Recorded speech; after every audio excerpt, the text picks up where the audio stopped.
क्या कोई इतना वैरागी हो सकता है कि शादी की पहली रात ही अपनी 4 सुंदर पत्नियों और करोड़ों की संपत्ति को लात मार दे? भगवान महावीर के बाद गौतम स्वामी और सुधर्माचार्य की परंपरा में जम्बू स्वामी इस युग के अंतिम केवली हुए।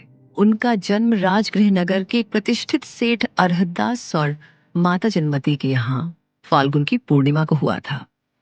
जम्बू कुमार का समाज और राजा श्रेणिक के दरबार में बहुत सम्मान था। बचपन से ही उनका मन वैराग्य की ओर झुका हुआ था और वे आत्मिक आनंद की खोज में थे। इसलिए उन्होंने विवाह करने से साफ इनकार कर दिया था। हालांकि उनकी सगाई 4 गुणवती कन्याओं पद्मश्री, कनकश्री, विनयश्री और रूपश्री से हो चुकी थी।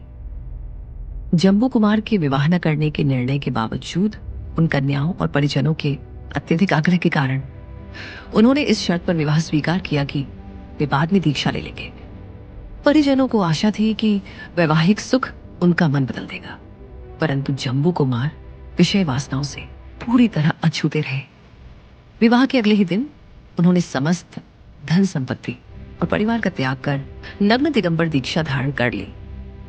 उनकी पत्नियों ने अपनी चतुरता और सुंदरता से उन्हें रोकने का भरपूर प्रयास किया, लेकिन उनका अडिग वैराग्य देखकर वे स्वयं भी प्रभावित हो गई।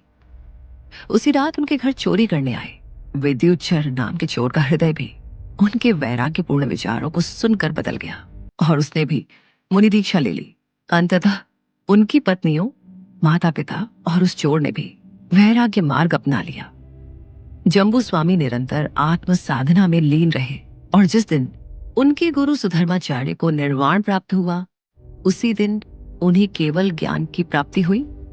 अगले 18 वर्षों तक उन्होंने विभिन्न प्रदेशों में धर्म का उपदेश दिया और अंत में मथुरा 84 से मोक्ष प्राप्त किया।